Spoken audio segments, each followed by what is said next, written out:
What's up, everybody? Great show for you today on Gojo and Golic. Here's what you have to look forward to. Tuck's Takes. Ross Tucker going to join us ahead of Patriots Eagles tonight. Tell us what we can expect out of that one. Plus, it is getting hot in here. Which coaches are under pressure to perform in the NFL? We'll get into that. Plus, Khristina Williams, she's going to talk to us about the second half of the WNBA season. Just had that lengthy Olympic break.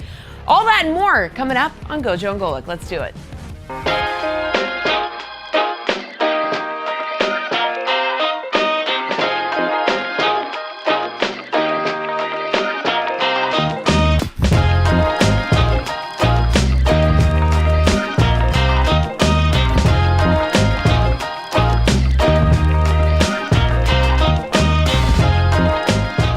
What's up, everybody? Welcome to Gojo and Golic. Mike Golic Jr., Mike Golic Sr., and Jesse Cofield here. Great show for everybody. As always, make sure you download, subscribe, rate, and review us. Leave us a 5-star rating. Check us out live Monday through Friday from 8 to 10 a.m. Eastern on the DraftKings Network. Excited to tap back in, as Jesse mentioned, with the back half of the WNBA season getting going here towards the end of the week. Obviously, Ross, always good to check in with him. Patriots camp, it sounds like Drake May, things aren't going so great there necessarily, but Dad, the good news is the Patriots have something else to celebrate, a shiny new third-round pick, because after weeks in the NFL of a bunch of player holdouts and will they, won't they news in camp, someone actually did something. The New England Patriots and the Atlanta Falcons were involved in a trade yesterday. The Patriots trading Pro Bowl pass rusher Matthew Judon to the Falcons for a third-round pick now. So Judon, who we last time on Dragon Ball Z seen having arguments at practice with his head coach and then coming back to practice with a team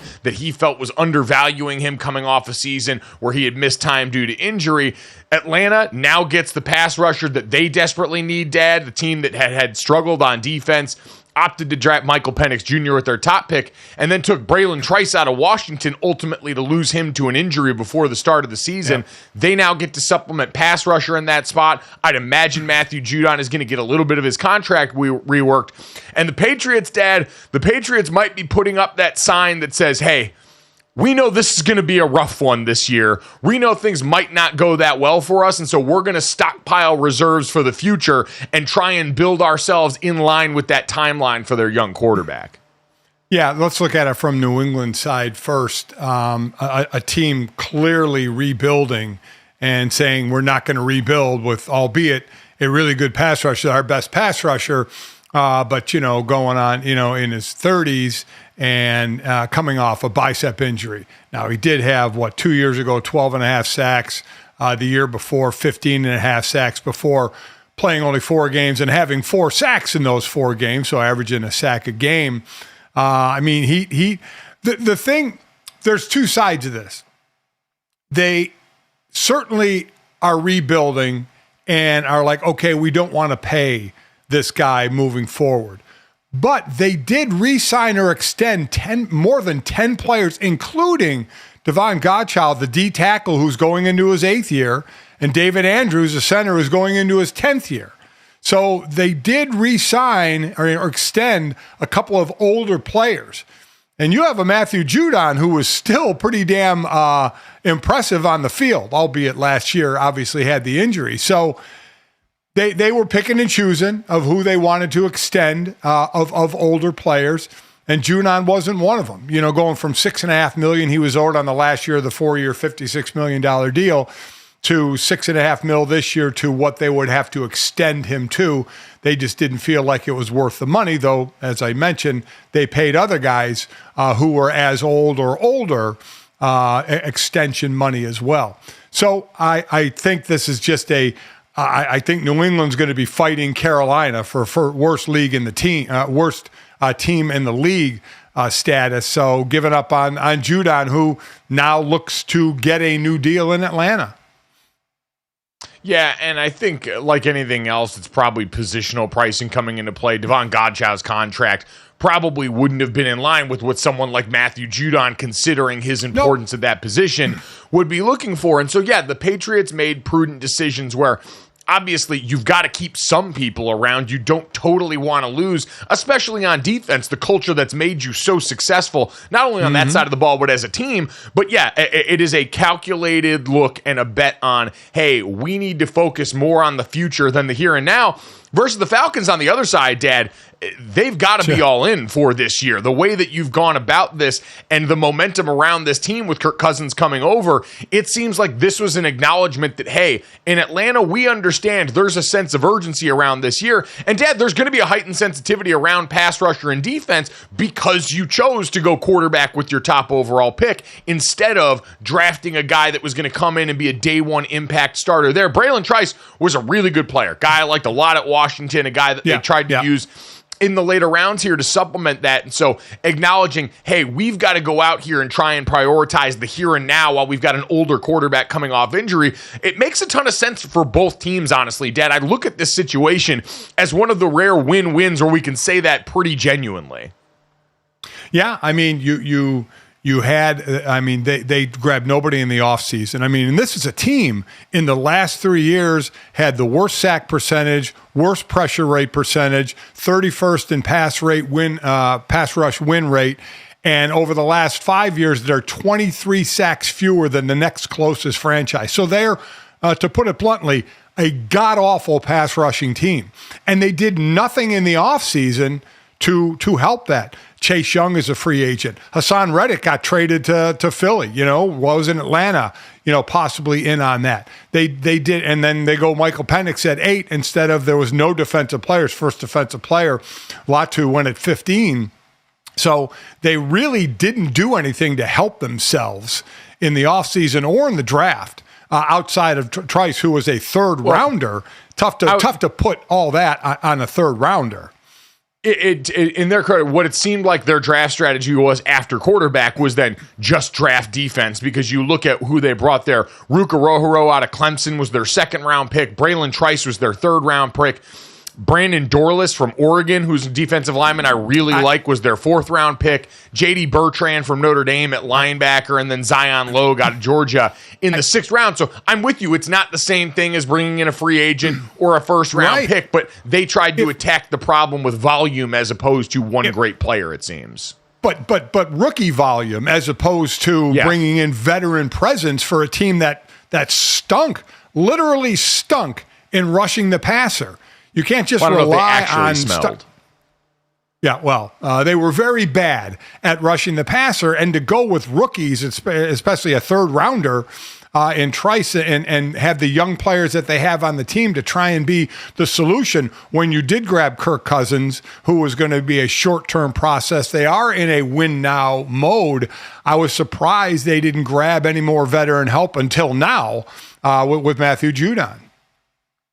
I would agree. And for Raheem Morris, who is a defensive-minded head coach who's coming up on his second big crack at this, wanting to get it right, especially on your side of the ball. We know the premium that's paid on making sure your team excels on that side of the ball. So, again, this move makes an overwhelming amount of sense for everyone given their timeline right now. We'll talk with Ross coming up later in the show about what we've seen and heard out of Patriots camps, because it doesn't sound great right now, especially in joint practices, for what we're seeing from this team. And so how that and the feedback they've gotten on the field early in the season maybe influence some of their decision to go out and make a move like this. But Jesse, we also need to update on some news from yesterday. Unfortunately, bad news about Vikings quarterback J.J. McCarthy, who when we talked yesterday was going to get his knee checked out. Wouldn't know the extent of the damage to his knee until they went and operated on it. And unfortunately, we got the worst news out of this. Yeah, so we got confirmation of the extent of that injury, like you mentioned, when they went in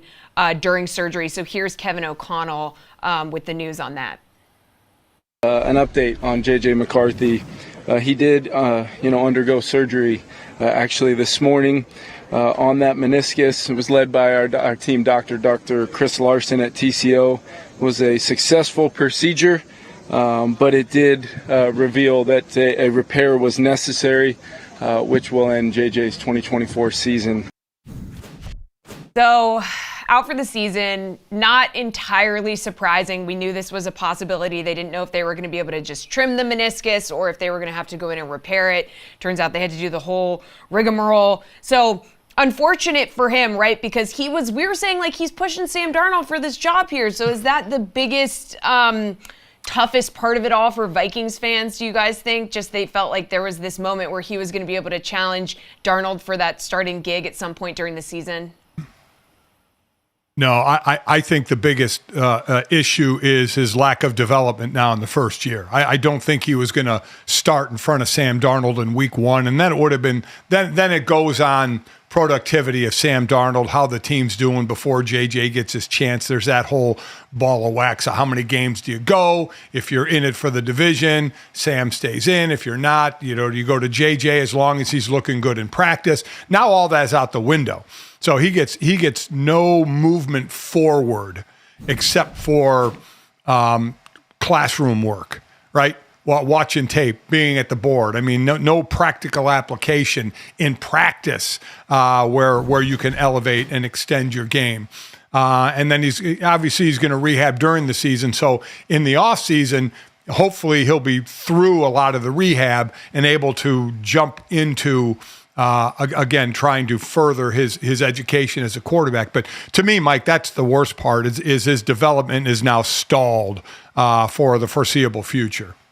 Yeah, you just saw the tweet pop there on DKN, but if you're an audio listener, Doug Clawson tweeted, J.J. McCarthy is the first quarterback drafted in the first round of the common draft era, so since 1967, to miss his entire rookie season due to injury. Wow. And Dad, that's really a daunting thing to be the first on there for exactly the reason that you mentioned. We've seen way too many careers where things like this at the beginning, massive disruptions, can derail what would have been incredibly productive. Because you're right. Early on in your NFL career, as much as anything, I remember when I got into the Pittsburgh Steelers for rookie training camp, one of the first things they tell you is get a vet, like hug up on a vet and figure out a process, because that's what you're trying to do. You're trying to figure out, how do I do the things on the day-to-day on and off the field that are going to give me a chance of being successful in this building? And now, as J.J. McCarthy was going through this, it seemed like he was doing really well in establishing that. Now his process is going to include rehab and a bunch of things that, like this last offseason, when you go through the combine prep, aren't related to football and make that even more difficult to go back through. And then you've got to go through just the physical onboarding and all those things. So it's really unfortunate from that standpoint. You don't want to overreact too much. J.J. McCarthy seems like a resilient kid. They're obviously incredibly invested in him. That's not going to change just because they put their hope in Sam Darnold for this season. But I always worry anytime, whether it's, hey, Bryce Young last year having that catastrophically bad rookie season, where now all of a sudden you instill a bunch of bad habits. You get those ghosts in your head from getting hit so often and what the lingering effects of that could be. Those are the same things that kind of creep into the back of my mind here too. Yeah, I mean, he's still, outside of classroom work, still a rookie going into next year. Kind of like Anthony Richardson, though Anthony Richardson got 4 games under his belt and really kind of showed off well. You know, JJ showed off well in preseason game number 1, which is certainly different. And this is a team who, by the way, with 4 quarterbacks, Kirk Cousins, Nick Mullins, Josh Dobbs, and Jaron Hall, led the league in passing yards with 4,700. So, I mean, with 4 quarterbacks. I mean, now it's basically on one. Sam Darnold, Nick Mullins still there, so is Jaron Hall. But it's all going to be on Sam Darnold with that 1-year, $10 million deal. He was supposed to be that bridge quarterback, and now the bridge may be extended a bit. Yeah, and now that's where it gets really interesting, because you mentioned that our guys Steve Buchanan and Julian Edlow, who you guys can read doing great stuff here at DraftKings, pointed out that Sam Darnold and his odds at a couple of different categories have jumped significantly. Sam Darnold for comeback player of the year odds opened at plus 3,000. In July, we're at plus 2,500, and now currently sit at plus 1,200. And then you look at the odds to be at the NFL leader in passing yards, which, as you mentioned, the Vikings did as a team last year. Sam Darnold started off 130 to 1 and now just sits at 30 to 1 odds going into the season. And so, Dad, we said it yesterday, this is put up or shut up time. For Sam Darnold, there are no more excuses now. You're going to have a team that has the resources around you, although, man, the Jordan Addison almost injury yesterday, it sounds like his ankle is going to be fine, but what a scare for them yesterday in the midst of all this. Him, along with Justin Jefferson, the rest of this offense around him that most people view as having good pieces, and Sam Darnold now at the helm where you're not looking over your shoulder for everyone, you're not figuring out who you're going to throw to the same way you did at some other stops here, and you've got a coordinator who's looked at as one of the better play callers in the NFL. Now it's time to finally see what there is under the hood with Sam Darnold, and we know with the talent, Dad, if it all clicks, he's absolutely capable of doing something like that within this offense, getting close to the NFL lead in passing yards. Wouldn't pick him to do it, but at those odds, it's a decent way to sprinkle some money in because this is an offense that certainly has that capability. Now we're going to find out if the quarterback truly does for all the supporters that have stuck by him this time. Yeah, you get a running game going as well, along with your receiver. So it could, in multiple ways help this offense. I'm not a big fan of and it's just Sam Darnold's name attached to it, of the comeback player of the year being someone who just didn't play and coming back and playing the next year. Normally it's coming off of an injury or something. I'm just when I hear comeback player of the year, I'm like, he was a backup for a reason, and now he's a starter. I don't look at that as a comeback player. So that needs its own category, coming back from being bad? Coming back from the bench? That shouldn't even be a category. He can resurrect his career, which is great. But yeah, I just resurrection have never been a fan award. of that. Come on. And I would say I'm curious too because it had come out a while back, and I was looking at this back in June. The Associated Press put out new guidelines for Comeback Player of the Year, and it said the spirit of the AP Comeback Player of the Year award is to honor a player who demonstrates resilience in the face of adversity by overcoming illness, physical injury, or other circumstances that led him to missing playing time in the previous season, which is basically their way of saying it's not just someone who went from being a backup to a starter anymore. So Sam Darnold obviously wouldn't qualify with that in mind. So it is something, especially as it's concerned for that, to probably think about, because I think once last year happened and Joe Flacco came off the bench and beat DeMar Hamlin, who beat actual death, people looked up and figured that this might not be the way to do things. Yeah, this is it's not the way to do this award. So we'll see. The new stipulations even provide a gray area. So where a backup quarterback can be a starter and win the award by other circumstances. So, it's just I didn't mean to derail the conversation with that, but that was just something that stuck out to me. No, it's good. Sam Darnold should not win Comeback Player of the Year. Why not? Why not? Because he didn't come back from anything. Sure he did. If he goes out there and balls out, he is coming back from obscurity. Okay, he's coming back from the bench. He's coming back from being bad at football, and we all love to see it. A comeback is overcoming something, not overcoming yourself. Overcoming yourself is overcoming something. I get circumstances might not have been super favorable. Like I was going back and looking at some of those Jets rosters that he had early on, the four rosters he had with the Carolina Panthers, where he did have DJ Moore for a year there, but besides that, throwing to guys like Robbie Chosen at multiple stops, and then you get to San Francisco and you're the backup. Like it did not always seem, and we acknowledge this with the Jets, they've killed so many quarterback careers. It's hard to totally fault Sam Darnold, even though he certainly played a role in that, was being too careless with the ball and some other things. But yeah, Dad, there's no way I'm going to consider him for the Comeback Player of the Year, no matter how well this goes. It'll be a great story, but not Comeback Player of the Year. Yeah. I mean, Comeback Player of the Year from a quarterback standpoint is Aaron Rodgers. That would be a Comeback Player of the Year. Or Kirk Cousins. Yeah, it's exactly right. Both with Achilles. Both Anthony Richardson could be up for that. Don't We give got, it to we have Aaron plenty Rodgers. of great deserving players who are coming back off of injury and things that took them off the field last year, and especially for Kirk and Aaron's old ass. I mean, come on, if either of those guys comes back and has anything resembling the season that we expect of players of their caliber, it should be far and away. Sam Darnold would be an awesome story, don't get me wrong, and for a portion of the internet that's been Sam Darnold defenders forever, there would be rejoicing and being glad, but besides that, no hardware for it. Sam Darnold heads are going to be eating when he wins Comeback Player of the Year. You're just going to be so sad. I can't wait. I can't freaking wait.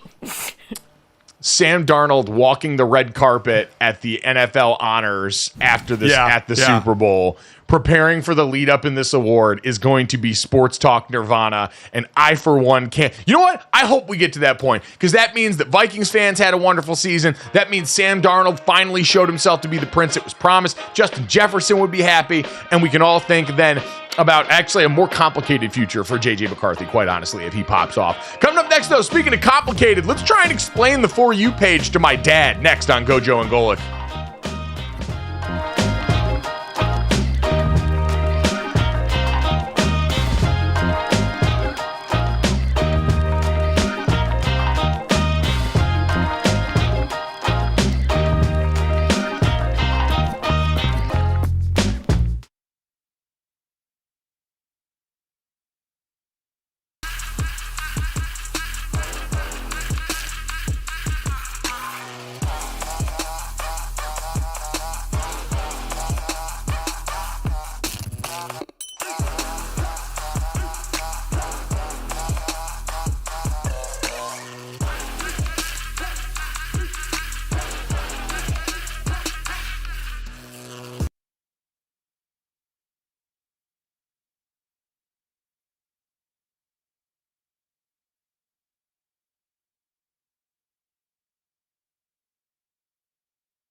Welcome back to Gojo and Golic. It's time to serve up the news that you want to hear, or at least the news that Gojo and Senior want to hear on the NFL FYP. So that's the For You page, Senior. I know we just explained to you in the break what that is, what it means. You're shaking your head because you still don't understand what we're talking about. But it's basically the algorithm, okay? So it tells us where you want to stop scrolling. It shows you things that it thinks you'll be interested in. So we're going to kind of make our own, okay? Senior, just bear with us. You look terribly confused. You don't even want to make eye contact. Well, I mean, this is how people produce sports talk shows now in 2024. You scroll Twitter, you see what everyone's talking about, and you go, and this For You page is basically Twitter's way of trying to serve you what they think you want to talk about. And they probably know us better than we know ourselves at this point, even though I'd say the website's flawed overall. So yeah, Jesse's just going to present us with some stories that we think that you want to see based on what we we know about you. We are your algorithm, Dad. We're your helping. friends that know you. We know the stuff that you like, and we just want to help you see more of it. So this is right up your alley. Senior? I just noticed the For You heading. I always was on the following heading and then the For You heading. Now I'm on For You, and I'm scrolling, and it's basically still all the people that I'm following with their tweets. Okay, There's I think you're nothing doing it really new. But You know what? I'm doing and it I think wrong? you should probably stay on the following side. Don't venture over onto the For You side. It's a that's an area I don't want to go. We're going to create the For You side for you because we know you and we care about you. Elon and the algorithm do not. So stay far away from that. But Jesse, why don't we introduce some things to Dad on our algorithm here? yeah, fellow youths, let's go on over to gruesome TikTok FYP. Okay, so let's talk about Jordan Addison, who was carted off with a leg injury during joint practices with the Browns. We got a little content there. Or we got Mark Andrews walking away from a serious car accident. We just have a statement about that one, no pictures. But those are the two things on the gruesome TikTok For You page. Senior, so you're interested by these? Would this show up on your For You page? Injuries, NFL injuries. So are you asking me which one I would stop and open? Yeah, you're scrolling. first? Which one do you tap? I would tap because we see injuries in football all the time. And while I would be certainly concerned about the injury to Jordan Addison, as far as a headline and opening something, I would open the Mark Andrews serious car accident headline going, oh my God, a car accident. How bad was it? Now it turned out to not be bad. And it turns out Jordan Addison's ankle injury doesn't seem to be that bad. So both kind of dodged a bullet there. But if you're asking me which one I would open up first, it would be the Mark Andrews walking away from a serious car accident. Mm-hmm. Yeah, I think that's always going to. Yeah, no, I think you did it right here. And I think, we got the statement from the Ravens, too, to your point, saying that, Mark Andrews actually made it back there and went through meetings with the team. Also, he was already scheduled for a non-practice day, so he's expected to actually be back at practice in the coming days. So you're certainly thankful that nothing else happened because our mind always obviously, hopes for the best in these situations, and it seems like that's exactly what we got. So the Ravens, who were without their star tight end all last year, or most of last year, I should say, the back half of the season because of that injury that ultimately led to the banning of the hip drop tackle, which is going to be a nice complication for this season. So, Dad, he's going to be back there. The Jordan Addison one, it sounds like he's thankfully going to be back as well because, man, the Vikings were already having a day yesterday. We talked about with J.J. McCarthy out for the year, too. Yeah, that was a scary one. You saw the video of him coming down and kind of reaching down and limping, and you thought, with a Porsche out at wide receiver, when just a little thing goes wrong, you could miss some time. But luckily, it doesn't look like he'll maybe miss just a practice. No, so all good news there, Jesse. So why don't we keep scrolling? What do we got next? Let's keep scrolling to conspiracy TikTok. We love this one. Okay, so we got Aaron Rodgers talking about his trip to Egypt and what he compares it to. Senior, pick that one. Or we have another Aaron Hernandez documentary coming out. Boo. Pick the Aaron Rodgers one. The Aaron Hernandez doc doesn't really interest me. Well, a whole I would lot. say this: it's not a documentary. It's a series on FX. Think like the OJ series they did there, where it's not a documentary at all. It's actual acting that goes on in this series. Ryan Murphy, he's the executive producer on this, has obviously been the executive producer on shows like Glee, American Horror Story, as well as other things. He's basically the mayor of FX when it comes to content being greenlit. But friend of the program, Dominique Foxworth, former NFL player himself and now ESPN NFL analyst, actually wrote for this show. So very excited to check this out and support Dominique, who did a little bit of writing to try and make sure that all the football is on brand and up to, and obviously someone who helped cover a lot of what went on with the Aaron Hernandez experience lends some authenticity to this. So congratulations to Dominique on that. Fired up to check it out. Okay, now we're interested. That is important. Yeah. That is important to get a Dominic voice in there for some reality on the football side of it, because you never know where Hollywood's going to go. But, Jesse, to your point, I'll go with the Aaron Rodgers and what he compares his trip of Egypt to. I just want us to play the B-roll on that, so let's do it. Yeah, figured. Yeah. Some frustration and disappointment and heartbreak. going somewhere I've wanted to go since I was a child. So did it live up to the expectations? Yeah, it was one of the few places in life where it kind of exceeded the expectations. Wow. To be honest, the only other place that kind of has been that time was when I went to Augusta. Honestly, Augusta in Egypt. Yeah, yeah. Right. That's good. No, there's very few places in life. That's right. Why if you put your expectations too high, you're gonna set yourself up for some sort of disappointment. I get what he was saying, but it just sounds so funny to be like, yeah, Egypt and Augusta, just like the two of those places. We don't often think of this with Aaron Rodgers, who was on with Boomer and Gio on The Fan, and this is a big dude's rock moment from Aaron Rodgers, comparing Augusta National to Egypt in terms of the feelings that it imbues in you as a person. Dad, big time dude's rock moment. It's nice to see Aaron Rodgers say something that winds up on conspiracy TikTok that actually feels deeply normal. Yeah, it did. Because you kind of hold your breath when you're going to an Aaron Rodgers soundbite because you don't know where the hell it's going. And at least this one was somewhat normal, comparing Egypt to Augusta. But hey, people have talked about the Augusta experience is unbelievable. I have not been there. I have not experienced it. So I don't know. He does.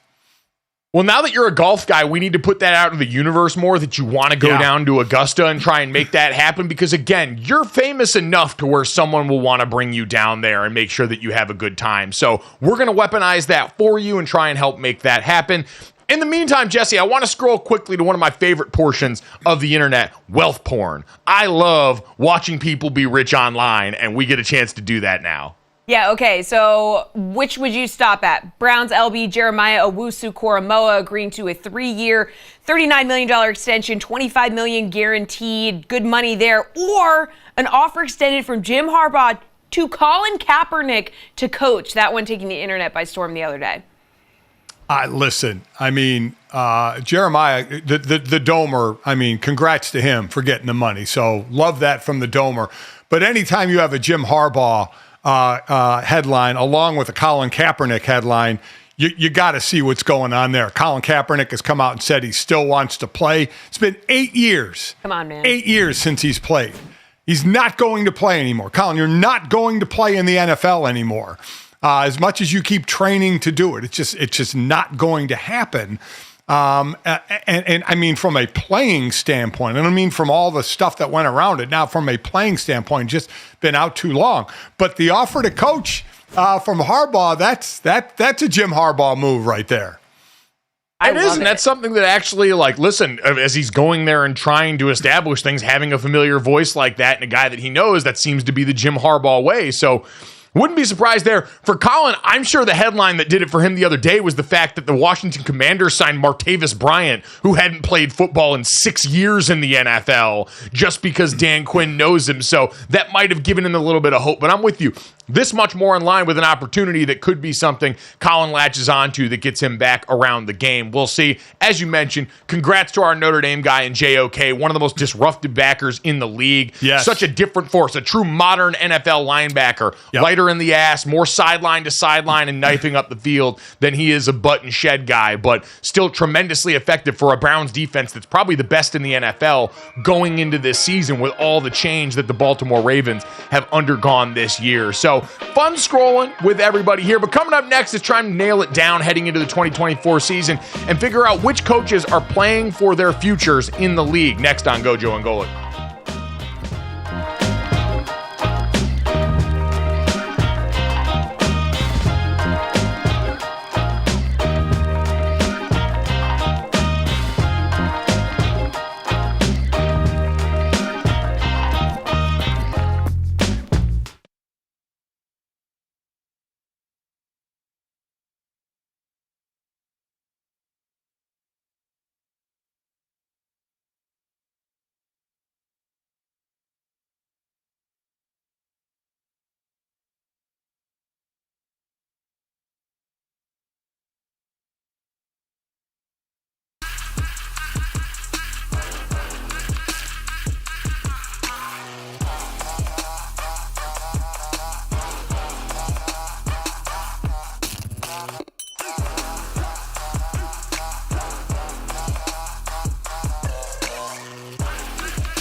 Welcome back to Gojo and Golic. Let's be real here, okay? The coach's hot seat, it never cools down. Not before the season, not after the season, not ever. We've already had drama with Nick Sirianni. We all know the Cowboys head coach is absolutely never safe. So while Sirianni and McCarthy might have high expectations, high hopes, might be feeling the pressure, there's definitely some others out there who are also feeling the heat. So my question to you guys is, which NFL coach's seat is the hottest right now? Yeah, Dad, as Jesse mentioned this, I think we probably do need to establish what I think should be the commonly held belief is that, like everything else in Dallas right now, Mike McCarthy's probably the coach with the biggest bullseye in his back just because of the fact that they're all walking in. Him, Dak Prescott, everyone with these contracts that are kind of lame duck contracts going into this final season. They've certainly had this otherworldly standard of 12 wins every year that still doesn't seem to satisfy a fan base that wants playoff wins and Super Bowls. And so walking into this year, it does feel like everyone there is on trial for their future for the most part. Do we agree on that his is probably the hottest of this group? Yeah, I think it's the hottest. It's the Cowboys. It's the team that grabs the most headlines with Jerry Jones. It's the professional franchise worth the most, over $10 billion, first franchise over $10 billion.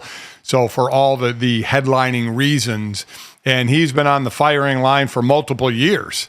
I would say that's fair, and I do think they're in position to take a step back, as I've been saying all offseason. So I don't think that bodes well for him. But I think after that, you would have to look at Nick Sirianni just because of the supposed headbutting with Jalen Hurts. Now, again, you've had three different coordinators, offensive and defensive, in 3 years. Now, again, the first year with Gannon and Steichen is because they got head coaching jobs, but then you get rid of the two last year. You have Vic Fangio and Kellen Moore this year. And depending on the relationship with Jalen Hurts is going to be around at least through 20 to 27, right? His dead cap hit up into 26 is $52 million, and 27 it's $20 million more palatable. So he's going to be there. But if Nick can't turn this thing around, he's the one that's going to be on the hot seat, because they were just in the Super Bowl a few years ago. And 10-1, last year. So they're right there on the precipice, and we know who's the most expendable when you don't get over the top. Yeah, to me, the second spot was between Nick Sirianni and Rob Saleh, but I think you're probably right, considering that the Eagles were having what we felt like were serious conversations about moving on from him at the end of last year and the disastrous finish there, combined with the headbutting there. Nick Sirianni's an interesting one, too, in terms of, because we see so many of these guys end up getting opportunities elsewhere. You mentioned he helped take the team to a Super Bowl 2 years ago, so he's not that far removed from the kind of top-end success that usually keeps your name in this, but he's also been pretty abrasive. He's leaned into, hey, I'm going to be the Philadelphia Eagles head coach. I'm going to be emotive. I'm going to get into it and interact with our fan base. I'm going to chirp opposing fan bases. And I do wonder how hireable that makes you in terms of other teams after the fact, if and when this does go wrong potentially for them. The one thing that gave me pause is I do think that team is going to be a bunch better this year. Like, I think the Eagles have a chance to really bounce back in a big way versus Rob Saleh, where I understand that defense balls, but the offense is a big-time roll of the dice based on an injured quarterback and a bunch of guys trying to come together. And we heard Aaron Rodgers saying himself, he's like, yeah, I know if I don't play well this year, we're probably all getting fired. And I think he's right. Yeah, I think there would be a long house cleaning with the Jets if it doesn't work. I think after that, you look at kind of a very nondescript NFC South, a Todd Bowles, 17-7 in 3 years, a Dennis Allen, 16-18 in 3 years. Do we think Todd Bowles is getting fired a year after winning the division? I think Dennis Allen, as I just mentioned those two, I think Dennis Allen would be more on the hot seat. Both defensive-minded coaches, but just really nothing happening in New Orleans, just kind of middle of the road. Nothing exciting about them. Nothing that puts them over the edge again, and really what would be considered the worst division in football. I agree. I don't think Todd Bowles is on the hot seat, and I think they have a good chance to win that division. But New Orleans could be right there. Atlanta could be right there. Carolina's not going to be there. But that's kind of how that division works. It's kind of a 3-team race for each year and just kind of a ho-hum division.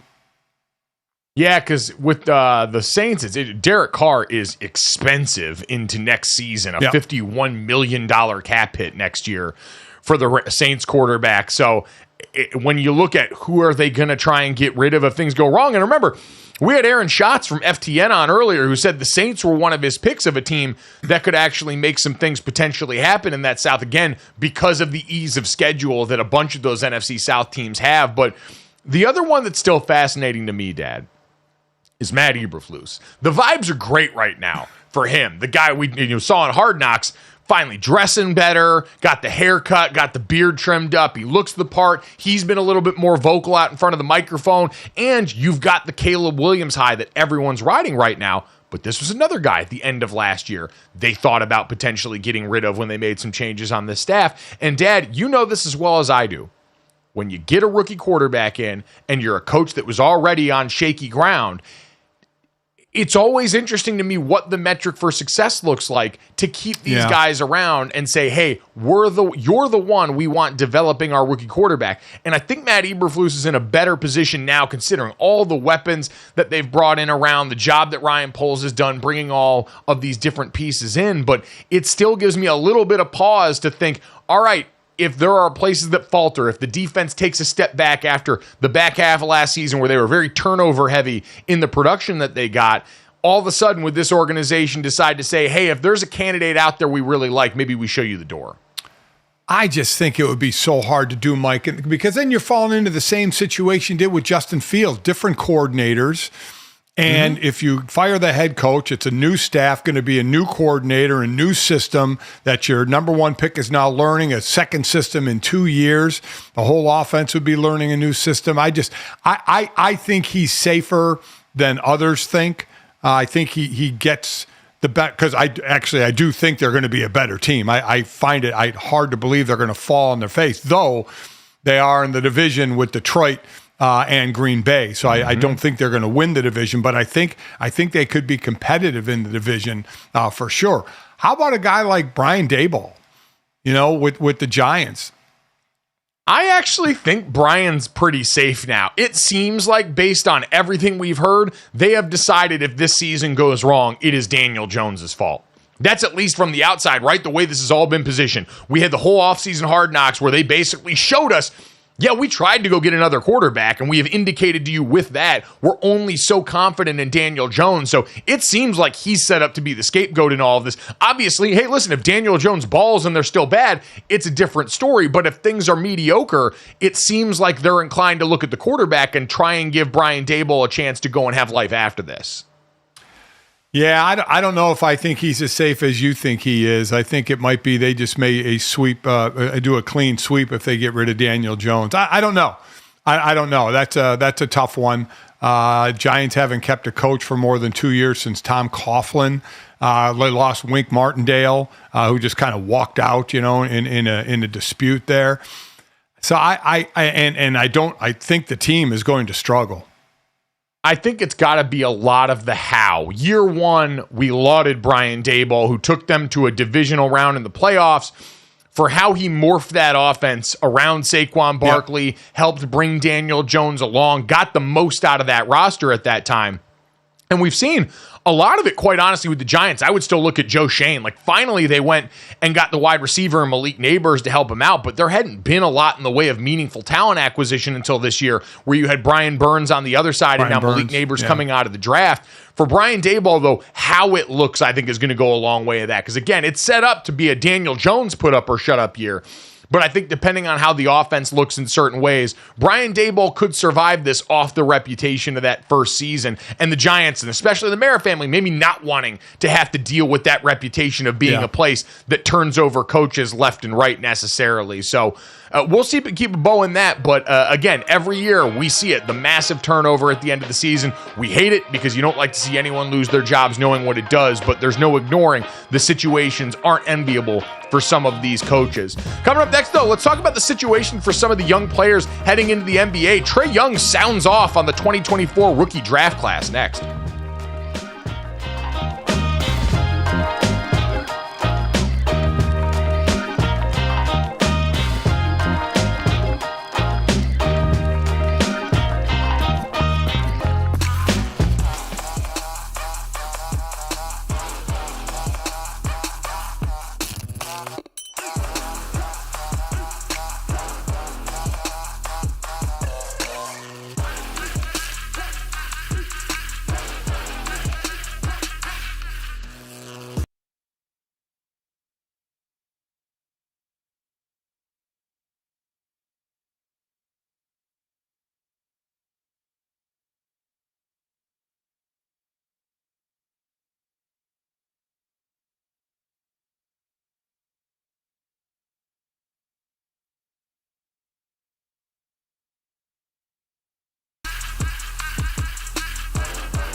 Welcome back to Gojo and Golic. The second edition of the NBA's in-season tournament begins November 12th. The newly coined Emirates Cup ends with the championship game on December 17th at T-Mobile Arena in Las Vegas. So the NBA's released the schedule for that. The rest of the NBA schedule released today. We'll get into that tomorrow. But there is one game that we've got circled already. Okay, November 15th, we have a face-off of the top 2 picks of the draft. Number 2 pick, Alex Sarr, and the Washington Wizards taking on the number 1 pick, Zachary Ricochet, and the Atlanta Hawks. And if you're excited for that matchup, don't be, at least according to Trae Young. To be honest with you, and no disrespect to the guys that got drafted, I mean, from the outlook looking in, and some guys may surprise us, but a lot of us look at them as role players coming in anyway. Nobody... We didn't like the last 3 number 1 picks. You got Victor, you got like Ant Edwards, you got some big time names. None of these guys, whether it was Reed, who's going to be a hell of an NBA player, or Alex, who didn't play well in summer league, but who's going to be a hell of an NBA player. But a lot of these guys could be just role players, and so you're really just trying to. I feel like the GMs all this year are probably just trying to figure out who's going to be the best role player for their team. It's not like they're drafting somebody to be as good as Alex Sarr is. I don't think he's going to be their franchise player going forward. Like you know what I'm saying? He's going to be a great player, has a long NBA career, but just the outlook on any of these guys coming in, it wasn't like they were going to be Lukas or, you know what I'm saying, type guys. Okay, so how do we feel about Trae Young calling out the draft class? Also, I just love when someone starts something by being like, I don't mean to be disrespectful, because you know they're about to be so disrespectful. They're going to be very, very disrespectful. It's like someone shooting up a flare to alert you, I'm about to say the disrespectful thing. Gather around here. And Dad, it kind of feels like this is something we just need to get used to. We've talked so much about player-led media, but what it's turned into is a lot of players being pundits while they're still playing, because what Trae Young said is exactly what we've all said in covering this last draft, is that most of these players seem fine. But to Trae Young's point, it's a lot of people and a lot of teams that seem to be either trying to just get through this one, or in some cases, and we saw like the Mikal Bridges trade this offseason with the Nets and some other teams, stockpiling picks to try and load up for next year in a draft class that has 5 guys or so that all seem to be number 1 pick worthy in terms of the way that the draft analysts view this so far. So Trae Young isn't wrong in all of this. It's again, like a lot of other instances we've seen of this, where it's just different hearing this from a guy who's going to go out there and actually lace him up, and quite honestly should make us more willing to accept that opinion, because he's writing a check that he's going to have to go cash eventually when he sees these guys. Listen, I agree. We're in the era of the current player being on shows, having their own shows, and speaking their minds. So this is what he said is nothing new. Everybody has been saying that about this draft class. It just can seem odd hearing it from a current player, but it shouldn't seem odd anymore given the stage that the current players now have and want to have. I mean, they are looking for, I know this wasn't, as far as having a show or going on shows with former players or current players and being much more open. I think that it does kind of pull the curtain back a little bit on how it was, the players used to say just nice things, or you didn't hear from them at all. Now they're kind of running their own media circuit. Well, quite honestly, now you're getting a little more window into what guys are actually like, because as someone that was inside enough locker rooms to feel like I know, most players are massive haters. Most of your time is spent talking about the guys that you actually don't think can play worth a damn. That's kind of how it goes. So you're getting a little more of a window into that. And again, Dad, there's 2 sides of this, because you and I have always talked about, and the number one thing you told me when I was young and coming up as a player was, when you get in front of a microphone, don't make problems for your teammates and everybody else. Don't say something that then they're all going to have to answer, because we know how this works. The minute Trae Young says something like that, they're going to go ask, Ricochet on his team about the rest of this rookie class and all that stuff, and it does make the noise a little bit louder in certain cases. I don't think this will register as much. The other side of this coin, though, is hey, usually when we all stand up and say stuff, a lot of people do it and get pretty zesty on the microphone, understanding they got some distance between them and the product. A lot of talking heads won't ever have to see these guys in person, won't ever have to answer for the way that they had these takes. They'll be wrong and they'll keep it moving and the whole media circus will keep going on. Trae Young at least has to, in theory, play a bunch of these guys, if not all of these guys at some point. And they'll get the chance, if they feel like he went out and wronged them, to go and try and bust his ass on the court. So at the very least, Dad, there's part of that I can appreciate, which is, he's saying these, but he's going to have to go and back it up at the very least. And so there's some honor in that, even in this situation that feels new to us. Well, just as I told you for forever when you're growing up, don't make, say something that's going to bring more questions. You actually, when we were finishing up at ESPN, there was the situation in the New Orleans locker room where one of the Saints players was talking publicly on Twitter about things going on in the locker room. And I was like, what are you doing? And you were like, hey, this is how players express themselves now. Everybody is used to players openly expressing themselves in Twitter or on Twitter, whether it's from locker room stuff or not. So it's something that I don't necessarily agree with, but I have to accept that this is kind of the way it is now, that players are more open on Twitter, on social media, and obviously with podcasts, that you're going to get way more information. And I guess to the fans' side of it, it's probably good that they get the door open to more things that they get to see more on the inside, because that stuff was normally just, in my day, hidden in the locker room. You never heard about anything. Everything was fine when you talked openly in the media, but in the locker room there may have been turmoil. Now you know about it. And not to say everybody does that. Not everybody is going to just spout things off, but it's more readily available than it's been.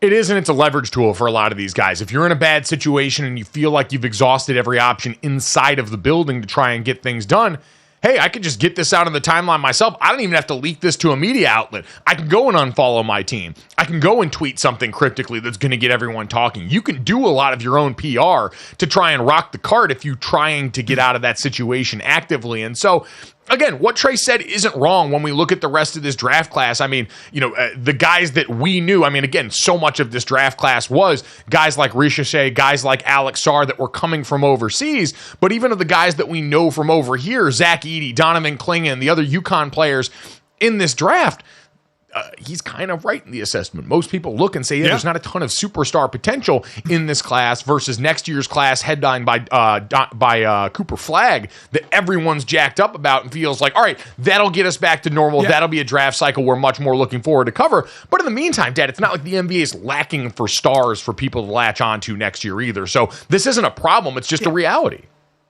Yeah, this one doesn't seem like a big deal to me, just for the fact that we talked about current athletes speaking out more and him saying basically what everybody has been saying since before the draft, to during the draft, to after the draft, that this was not a draft filled with superstars, as he mentioned, the Wembys coming in, the Zions coming in, the Anthony Edwards coming in, or Luka that he mentioned as well.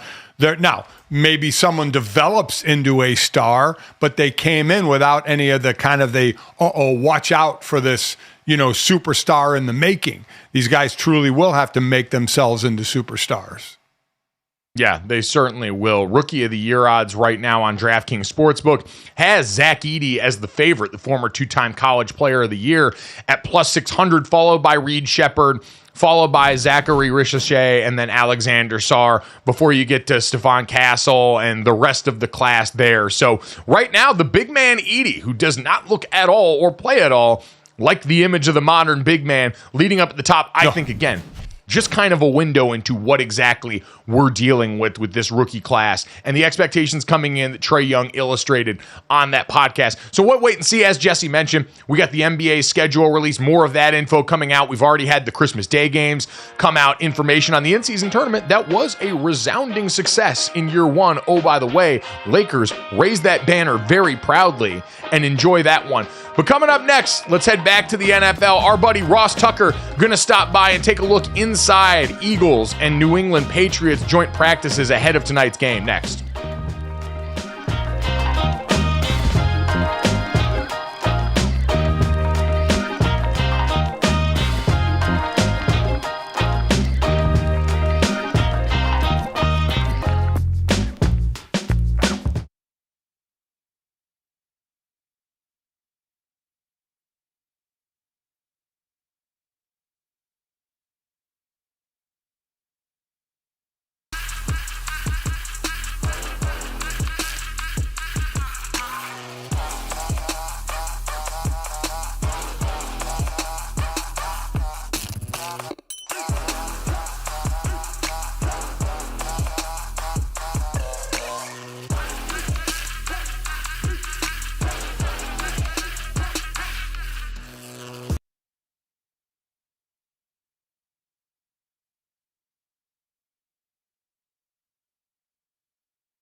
Welcome back to Gojo and Golic, hour number 2 here. Mike Golic Jr., Mike Golic Sr., and Jesse Cofield. And as we look ahead to more preseason football coming up this weekend, awesome to check in with our guy, Ross Tucker, former NFL offensive lineman, host of the Ross Tucker Football Podcast. And you can hear him coming up in the Eagles preseason broadcast booth as they take on the Patriots. Ross, what's up, man? How you doing?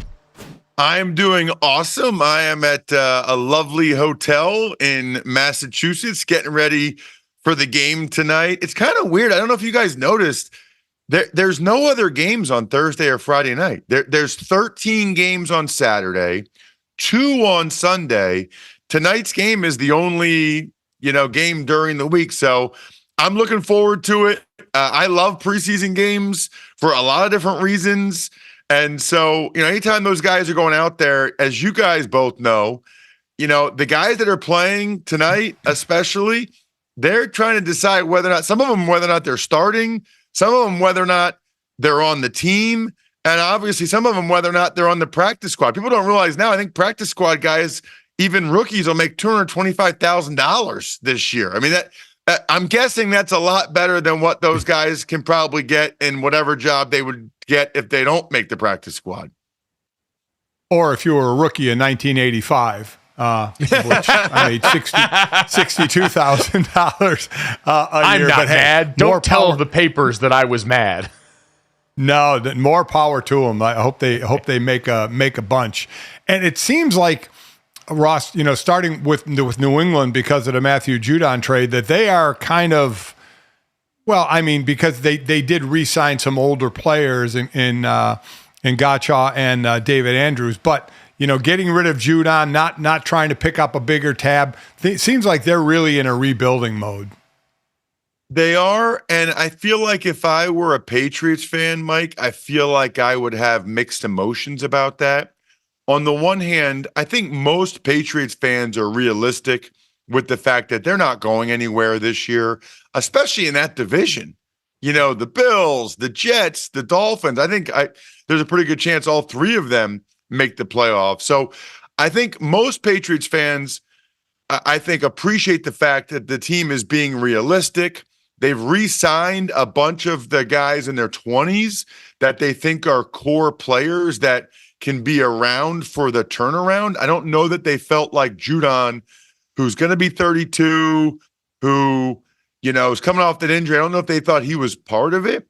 The flip side is, this is their 5th season now without Tom Brady as their quarterback. It kind of feels like they should be coming out of the rebuild, right? Like it feels like in your year 5 post Brady that they should be back on track now. So to now be the time where they took a quarterback in the top 5, for now be the time where you trade your best player for a 3rd round pick, that would be a little bit disheartening that it's like, wait a minute. We're 5 years removed from having the GOAT at quarterback, and we're just kind of finally going into what feels like a full-scale rebuild. Well, and Ross, for the veterans in that locker room, too, you mentioned a lot of these guys are young, so maybe not as entrenched in what was the old Patriot standard, but how difficult is that to see these moves if you're a veteran and understand, hey, we're kind of in it for some, bleep this year, trying to build and get this franchise ready for a rookie quarterback in Drake May, who I know you weren't at joint practice the other day because of a bunch of responsibilities you have with the many jobs and many hats you wear, but it sounds like, and you can correct me if I'm wrong, Drake May so far through camp looks like he's a little ways off still. Well, I think that they're going to give him some time, and I think that's why they signed Jacoby Brissett. Brissett was a good quarterback to be able to bring in here because he can steady the ship. I think he can win a game or 2 for them. It's interesting because Drake May didn't play very much last week in the first preseason game. I think he was like 2 for 3, but I think the reason for that is this is where you get into a weird situation, right?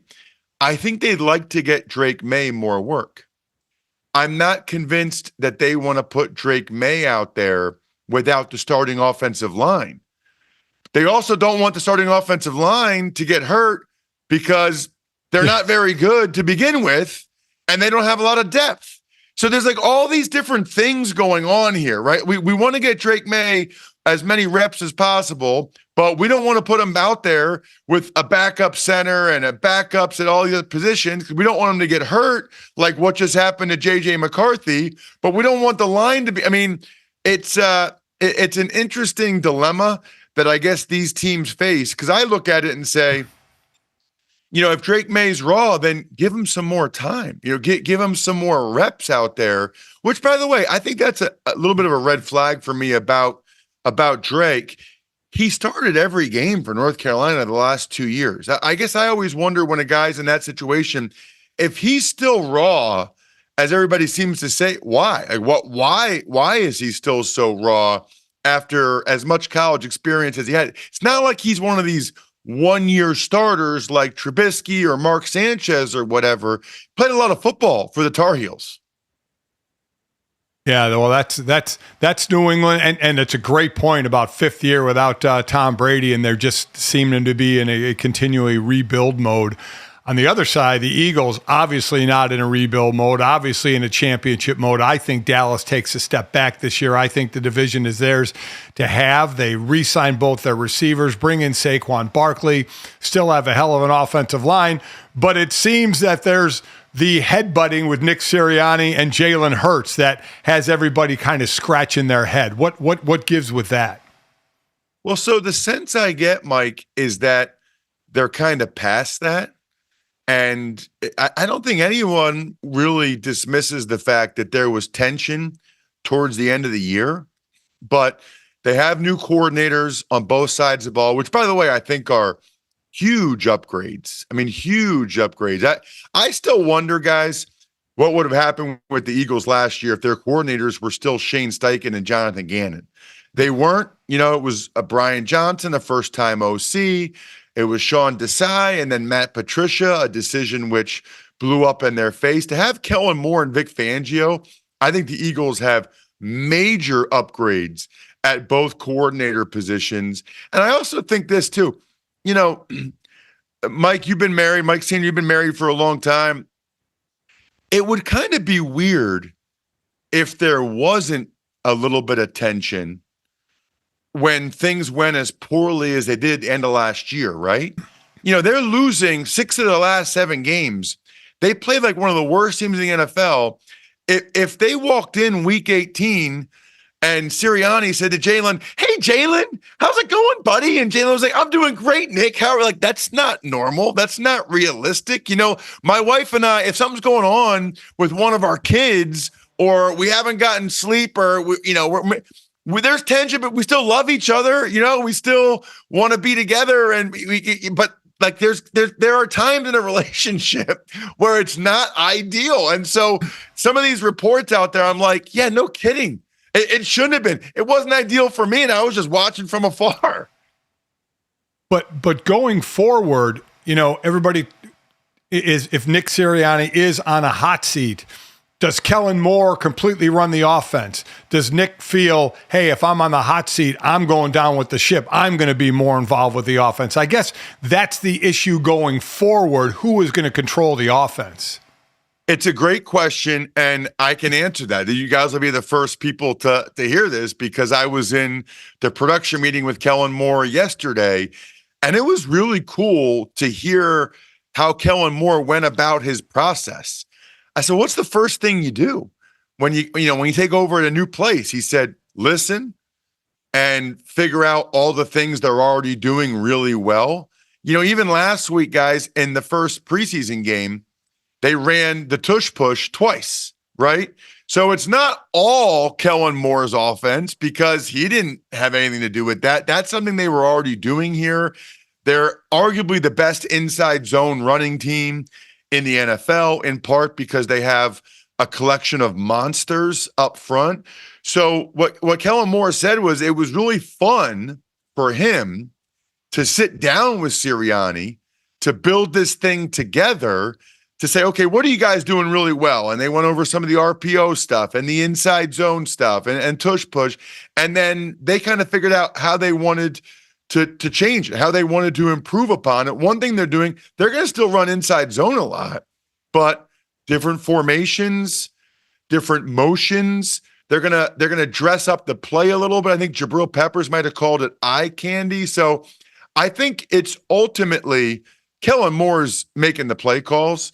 It's Kellen Moore has the controller in his hands. Like I know I see Gojo on social media is playing college football 25, probably not as well as Kellen Moore would, by the way, but Kellen Moore has the controller in his hands for sure.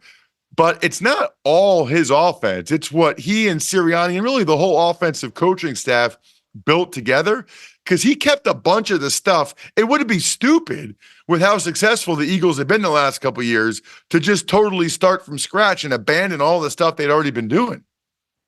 Well, and let's add the third part of that in there, because there's the coaching element of that, of obviously an offensive-minded head coach, the offensive coordinator coming in, and then the quarterback that you paid $250 million coming off that Super Bowl trip from 2 years ago.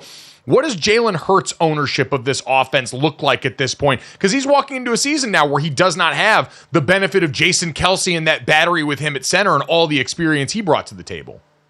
So I went to an OTA in May, guys, and it didn't look real good. I was thinking, yikes, right? I mean, I think Hurts threw a couple picks and wasn't getting rid of the ball, and I was thinking that doesn't look real promising. Training camp's been like a 180.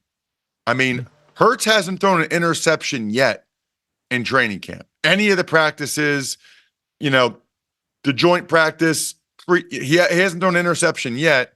He has looked very, very comfortable. Kellen Moore was saying yesterday that they're constantly talking.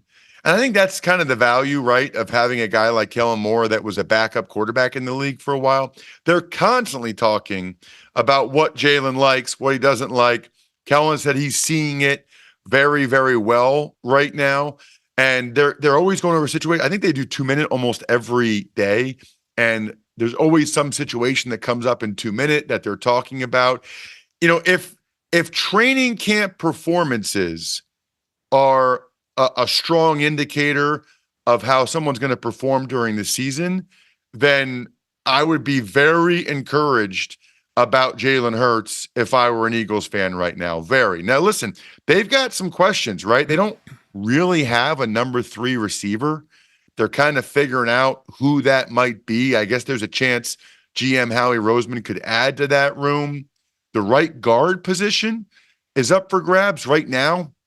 It seems like Mekhi Becton is the guy penciled in there right now, but he hasn't played guard in the NFL before. Yeah. He hasn't shown that he's really reliable, from either a health or performance standpoint. That's a little bit of a leap of faith. And then defensively, what I like about the defense is they've added so many draft choices the last couple of years. They're young and pretty talented, so I have some faith in Fangio. But they were horrible at the end of last year, absolutely horrible on that side of the ball. So they have some questions, but I would say at the offensive skill positions, for the most part, not really. I mean, there aren't many teams that can roll out there with Jalen Hurts, Saquon Barkley, Dallas Goedert, Devontae Smith, A.J. Brown. I mean, you're talking about top 5 at their position group, every single skill position.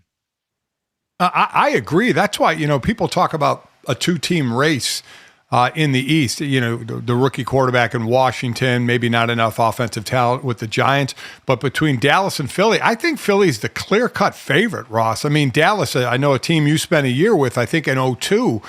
They just, CeeDee Lamb, I know eventually will be there, but he's not practicing at all. The offense has no other firepower, no running game. I don't see this big competition between Dallas and Philly.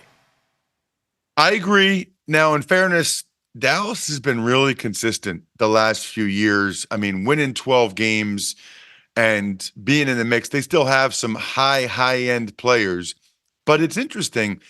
It's almost like they didn't really try to get better this offseason, right?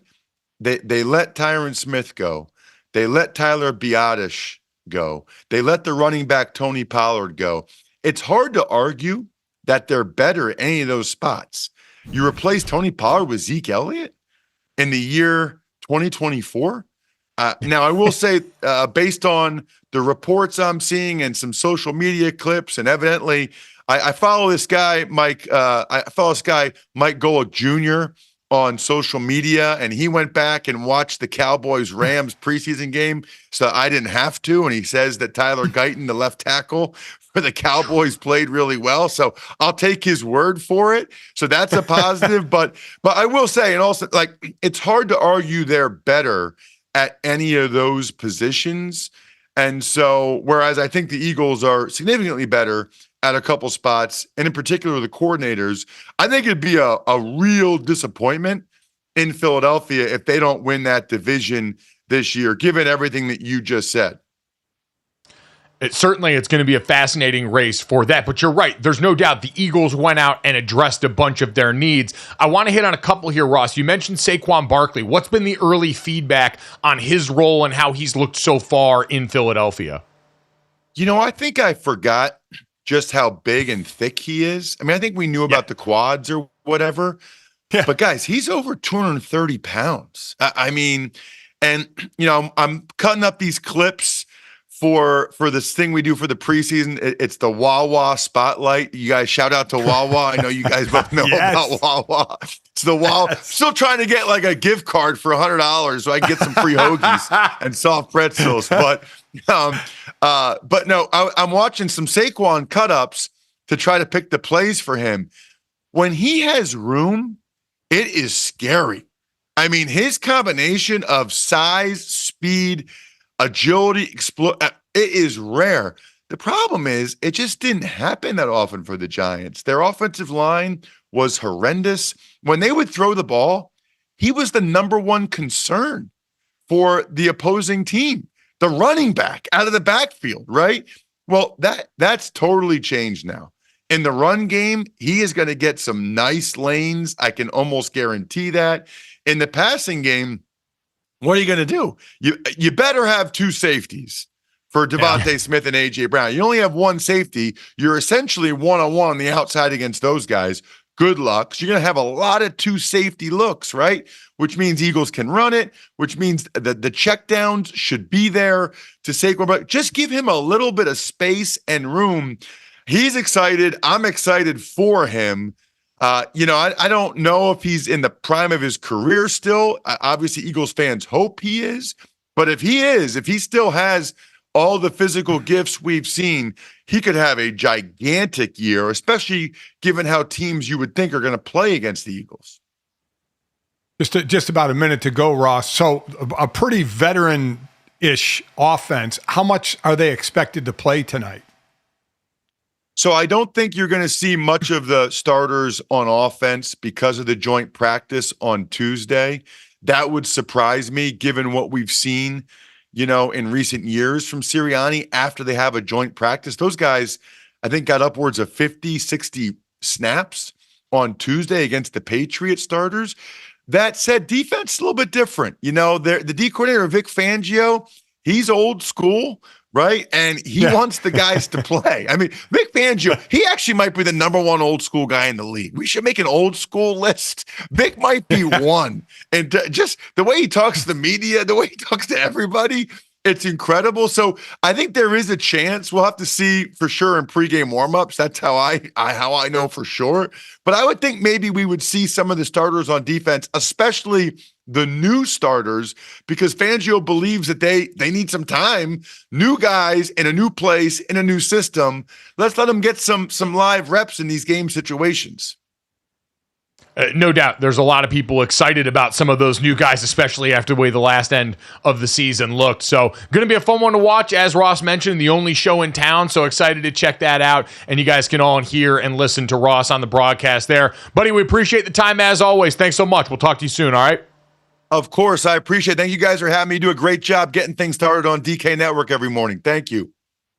Thanks, Ross. There we go. One of our great teammates here at the network. And listen, again, more beef on the network. DraftKings Network, probably pound for pound, the most able to drive you off the football at this point. Oh, my gosh. We'll be talking about O-linemen. That's fine.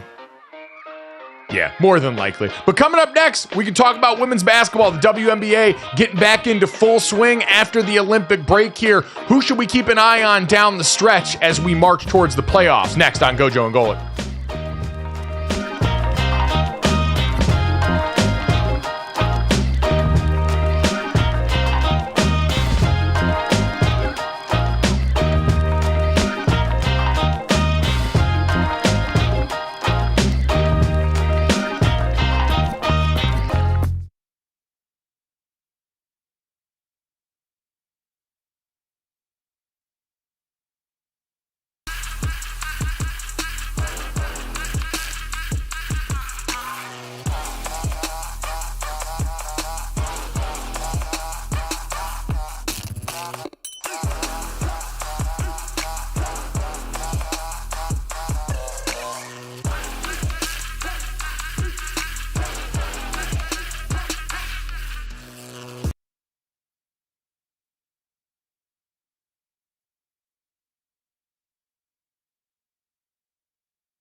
Welcome back to Gojo and Golic. Mike Golic Jr., Mike Golic Sr., and Jesse Cofield here. Thanks to Ross Tucker for getting us ready for a little NFL preseason football action tonight. But we got the real thing returning to the WNBA. We enjoyed the All-Star break. We certainly enjoyed the Olympics and watching our ladies bring home gold.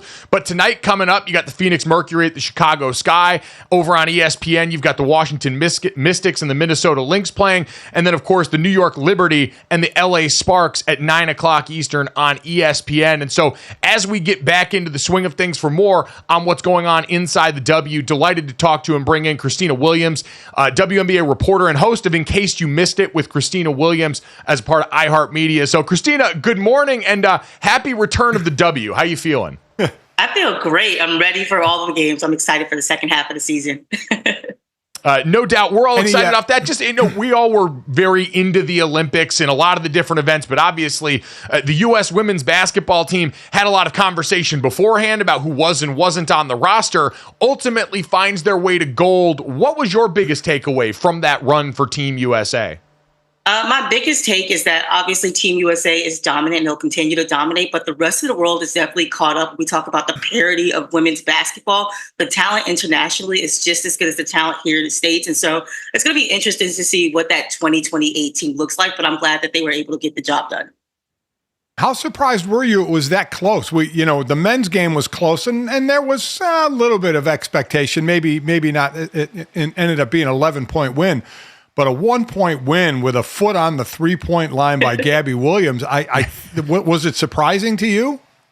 I mean, honestly, it wasn't surprising because a lot of those French players are playing in the WNBA. You mentioned Gabby Williams, players like Marine Johannes, who signed to the New York Liberty. They have WNBA experience. And Gabby Williams is just out of this world. She's one of the best two-way players, and she's one of the most coveted free agents right now on the market as we look to the August 20th deadline. And so that French national team is a team that's been training together since May. Obviously, Team USA, they got together during All-Star break and they had a few exhibition games and a few times to practice at All-Star. But I think this French team was just preparing for the moment, and it definitely lived up to it.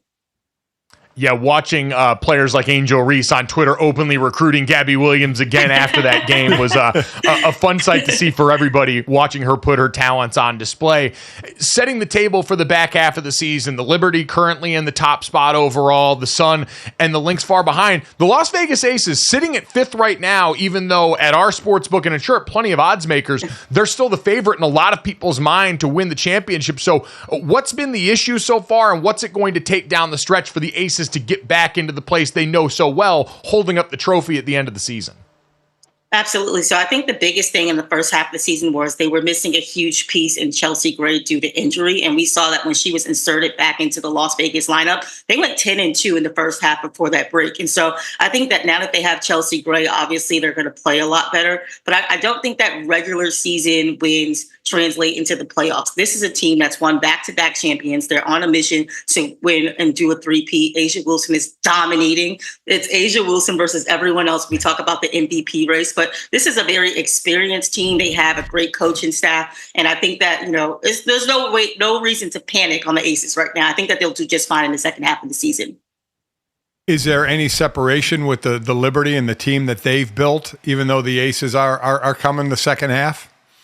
This is a Liberty team that has a chip on their shoulder because they lost to the Aces in the finals last year. And so coming into this season, I spent a lot of time at the Liberty in training camp. And one of the things that John Paul Jones and Breanna Stewart said was this is a team that's playing more fluid. They have more chemistry. And obviously John Paul and Breanna Stewart, they've been MVPs before in the league. They have that experience. But Sabrina Ionescu has been that X factor for the Liberty this season. She's become a 3-level scorer. She's facilitating the offense. She's getting downhill, attacking the rim, playing more confidently, and she's improved on defense. So I think that that's been the X factor for the Liberty, with just having Sabrina Ionescu. But then their bench got better. Niara Sabali, Leona Fibic. If you watch the Olympics, you may have seen them playing with the German national team. They have been a great addition for the Liberty in terms of adding depth to the bench. And so this is a new and improved Liberty team. And obviously they're missing Benijah Laney Hamilton, who's been great on both sides of the floor in that starting lineup. She's out 4 to 6 weeks due to injury. She had the surgery, but we should expect her to be back in about the next month or so. And so I think that the Liberty is still one of those top contending teams when we talk about championship contention. And certainly, I think that conversation of championship contenders would also include the Connecticut Sun, who were incredible in the first half, the Minnesota Lynx, who had a bunch of great players added to a roster that already had folks like Kayla McBride and Afisa Collier. So of those two teams, if I had to ask you to pick right now, the Sun and the Lynx, who you thought had the best chance to make it to a championship appearance, who would that be? You are putting me on the spot right now. Both teams are playing great.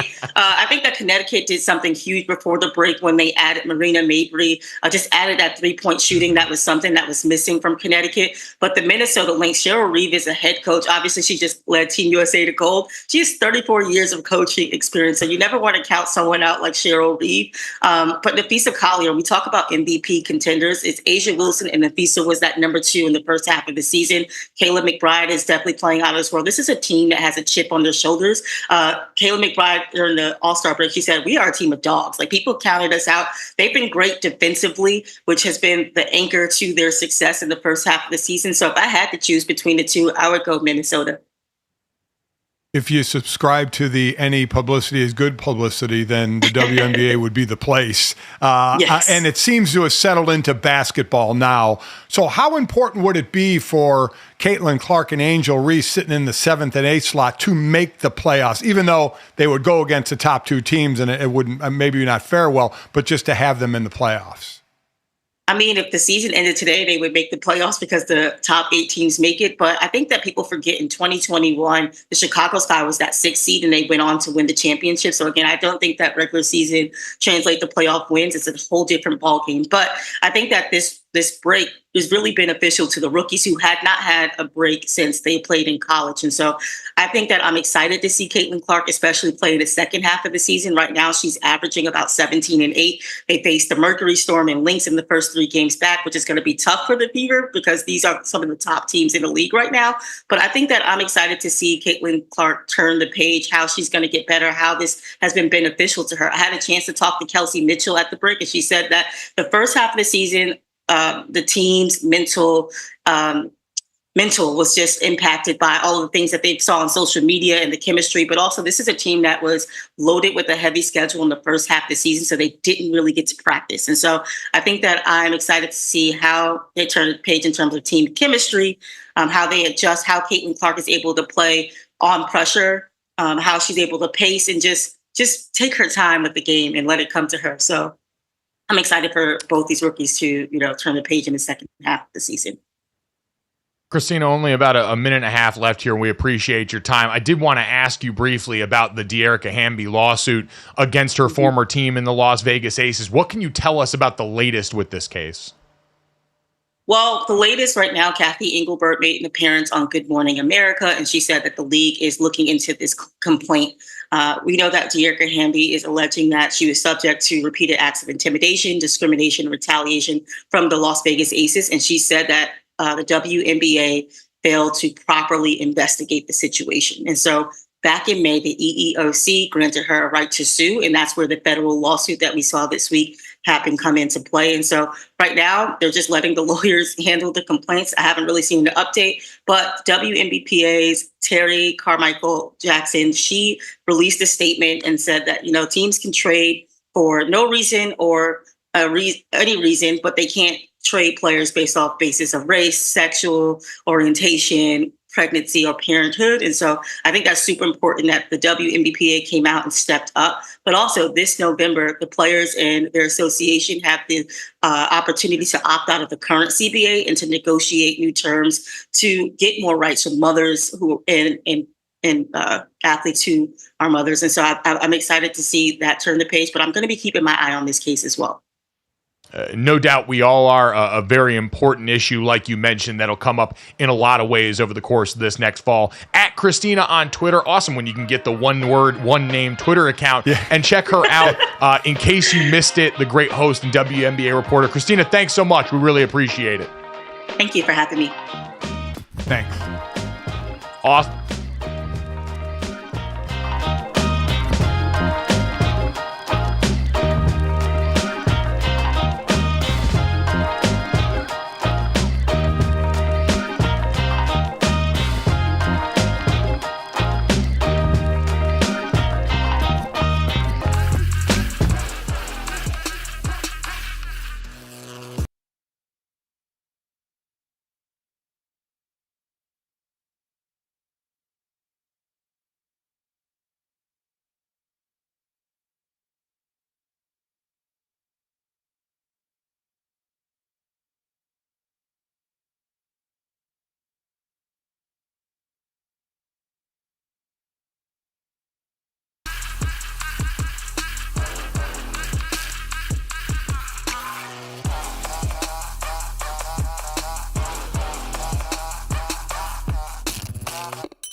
Welcome back to Gojo and Golic. Jesse Cofield, Mike Golic Jr., Mike Golic Sr. And guys, as preseason camps roll on across campuses across America, we're starting to get a few QB1 announcements in college football. The Tyler Van Dyke was named the starter at Wisconsin yesterday. He transferred from Miami, where he was a 3-year starter. The Hurricanes 19 and 18 in those 3 years where he was the top QB.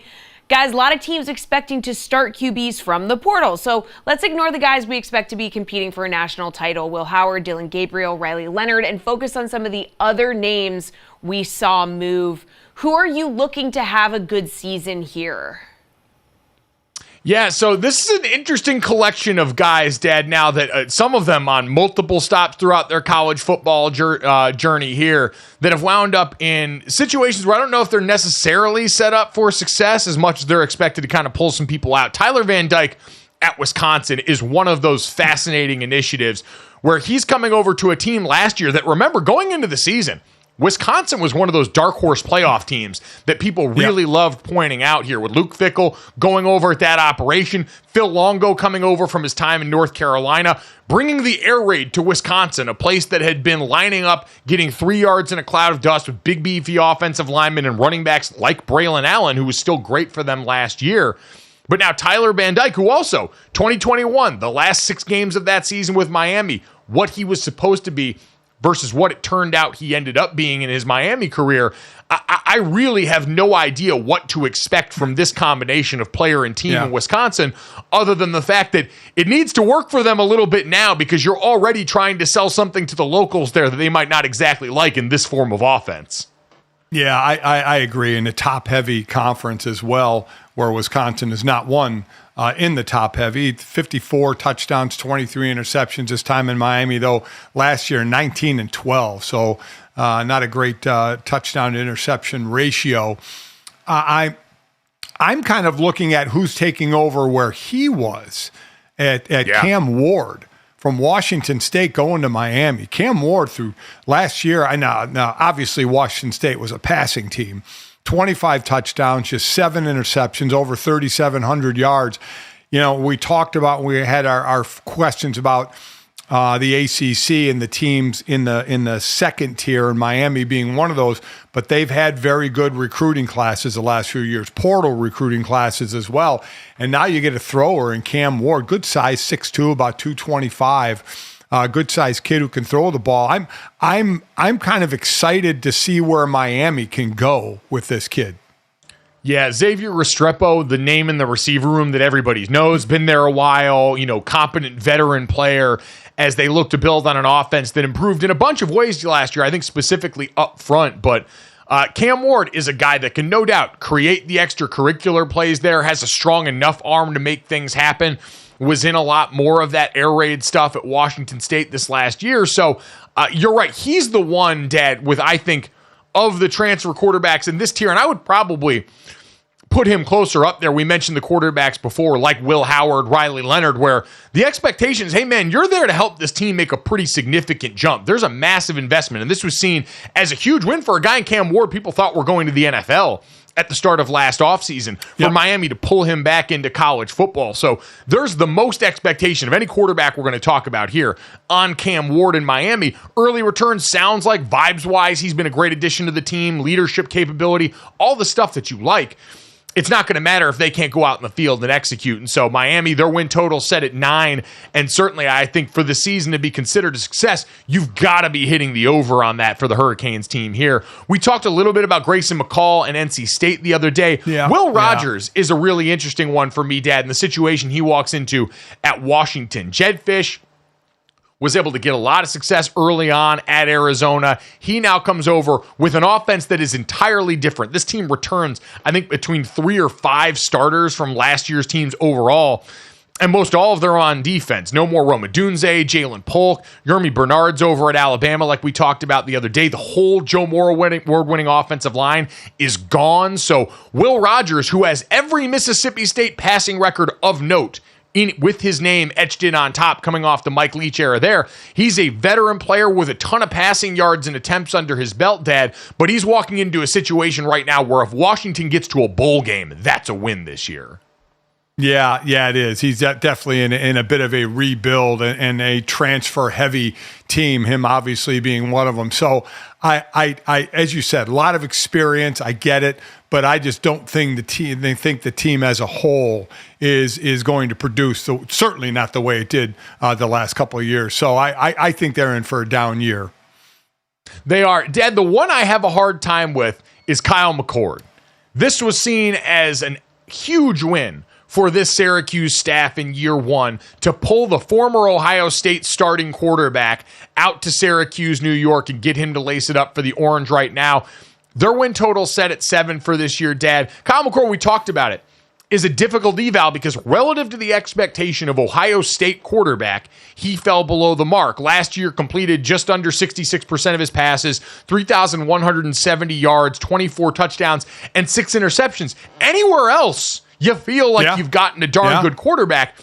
The problem with this situation is there's also this feeling that, hey, having Marvin Harrison Jr. and Emeka Egbuka and the rest of the weapons on that offense to work with probably also help in making Kyle McCord look better because he was a guy, missed plenty of layups, has some great throws to his bag. There's a reason Ohio State recruited him to begin with. I'm just not sure in the context now of this Syracuse offense with markedly less talent if it's going to look nearly as good as Syracuse people want it to. Oh, I don't think it's going to. I mean, just the talent drop-off alone is going to be difficult. I remember this was kind of a surprise when we saw his stats and we saw him leave to go to Syracuse, but obviously didn't feel good about the situation. As you mentioned, the talent he had to throw to and the stats that he had, I still think it was a bit of a head-scratcher, except on the inside, where he maybe thought he was going to be losing his job because those stats look good as a quarterback. But, yeah, I see a very Midland Syracuse team with this. Yeah, so for Fran Brown, who has come in and immediately brought excitement to this program, shocked the recruiting trail. Jeff Nixon, their offensive coordinator, was the running backs coach with the Giants last year. He's a guy with a bunch of NFL experience as a coach as well.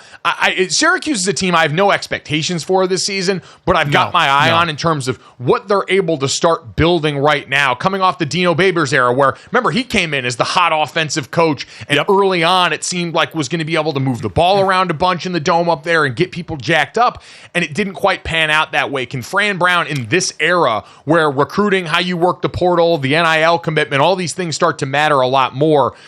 The rest of this, Dad, outside of some of the names we mentioned here, are going to be a lot of guys that we're getting a look at for the first time. You know, Malachi Nelson going to Boise State by way of USC walks into a team that is expected to win the Mountain West, be one of those college football playoff teams that gets talked about from the group of 5. Brock Vandegrift, a former Georgia quarterback, in that room heads over to Kentucky that no longer has Liam Cohen at offensive coordinator. He's now gone to the NFL as well. And then Aiden Childs, who we got some looks at in action last year with Oregon State, heads to Michigan State with Jonathan Smith, who heads over there as the coach. Michigan State's interesting, too, another program that I think has a coach that's not going to give you the name brand excitement, but very much fits what Michigan State has traditionally been in terms of a team that wants to beat you up on the ground first and foremost and improve that area to start. Yeah, to start. And obviously they need to build to something because the Big Ten is so heavily uploaded or front-loaded, probably more than any other conference out there. And you're right, with these backups transferring, you just don't know. They're looking for a fresh start. They're getting a fresh start with a new team. None of these teams from Boise State to Kentucky to Michigan State and Kentucky expected to do a whole lot. You knew that quarterback room in Georgia was going to lose some players. You just wonder how any quarterback room that has 3 or possibly more quarterbacks is going to be able to hang on to all of them. And you see Georgia wasn't able to. But those are kind of incomplete guys because you have no idea what they're going to do. Mark Stoops, you outlasted John Calipari there, and the tension that had been brewing on campus, he is the victor. We'll wait and see what happens with the rest of Kentucky football and all this fall. But old faces, new places, in this day and age with the portal especially, the amount of, oh, he's still playing or, oh, he's still there with the COVID year added into it, going to make the beginning of this college football season a ton of fun, even for those of us that follow it regularly. What's going to make it even more fun coming up next, if you're a Notre Dame fan, from the people that brought you Hard Knocks comes an interesting look inside Notre Dame for 2024 next.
All right, guys, time to finish off the show the way we always do. This, that, and the third. 3 quick stories to send you into the rest of the day.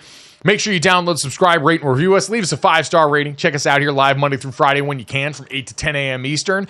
And if you miss us here live or any of our great guests, shout out to Ross Tucker, the Ross Tucker Football Show here at DraftKings Network and on Eagles preseason for helping us break down the Eagles and the Patriots joint practices. And Khristina Williams, the host of In Case You Missed It over at iHeartMedia, WNBA reporter, for getting us ready for the start of the back half of the W season coming up tonight.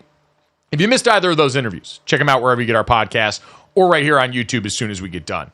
Guys, let's get to this. The U.S. men's national team coaching search that had started after the firing of Greg Berhalter with grand expectations, people hoping Jurgen Klopp might come over here, quickly level set and centered on a target that was both attainable and checked a lot of the boxes for Team USA, as now Mauricio Pochettino is agreeing to be the U.S. men's national team manager. The former Argentinian international team player himself, who has coached at the likes of Tottenham, Chelsea, and Paris Saint-Germain, where he helped lift the trophy. Dad comes over with all the credentials that people wanted for the men's national team coach. He's got a good reputation for developing young players from a lot of these home country systems. And so about as good as I think we could hope for at this point on the men's side as they try and get ready for the World Cup they're going to host. Yeah, a couple of years before the World Cup, which would be hosted by Canada, Mexico, and the United States. And I think what helps him is there's going to be low expectations, right? I mean, there's no high expectations for this team. So he'll have a longer runway in being able to build this team and be able to show it right in the States for the World Cup. But expectations still have to be a stick you can step over as opposed to a stick you can jump over. Yeah, I would agree, but you look almost everywhere he's been successful. We manage at PSG, where albeit it seems like a lot of people have success at PSG when you've got the kind of players that we've seen over there throughout the years. But even in his most recent stint at Chelsea, where there was a mutual agreement to part ways, where they did finish 6th in the Premier League, they qualified for the Euros. So there was progress made there for a Chelsea team that's been, certainly in a different state after the ownership change a few years ago. But this is a guy that comes over with enough of the bona fides. I think, too, for the players on the team, you know this, Dad, when a coach gets hired in any sport as a player on that team, you're looking up the coach's resume. You're seeing where they've been and what they've been able to do with players in your situation. And for a guy like this walks in, I think, with enough on the resume to be able to command the respect of this roster and to get players to buy in early.